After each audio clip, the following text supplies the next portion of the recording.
Le débat risque d'être houleux, très houleux ce soir au Parlement européen. Les députés ont décidé de revoir à la baisse leurs ambitions en matière de biocarburants.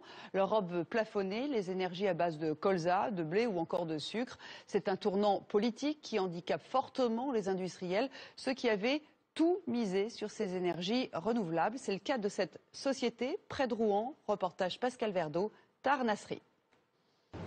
Nous sommes sur le site de Grand Couronne, l'un des principaux sites de transformation de graines de colza en Europe. Nous avons investi depuis une vingtaine d'années 200 millions d'euros et nous employons 175 personnes sur ce site. De la graine de colza provenant des champs de Beauce et qui coule comme de l'eau. Une cargaison comprise entre 25 et 30 tonnes par camion dans un balai incessant. Et puis la graine est écrasée, broyée, extraction de l'huile et fabrication du diester qui sera incorporé dans le gazole à hauteur de 7%. Une pratique qui s'inscrivait dans l'objectif européen de 10% d'énergie renouvelable à l'horizon 2020, mais qui devrait être plafonnée aux alentours de 5% par les députés européens. Attention, casse-cou, répondent les industriels.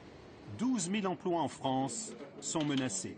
Ce n'est pas du chantage à l'emploi, en dehors des investissements qui vont être un peu perdus. C'est toute une filière qui va être complètement déstabilisée, parce que lorsque nous produisons du biocarburant, nous produisons aussi de l'aliment pour les animaux. Des biocarburants accusés aussi de favoriser les gaz à effet de serre et la déforestation dans les pays du Sud, car la demande en agrocarburants accroît la conversion des sols.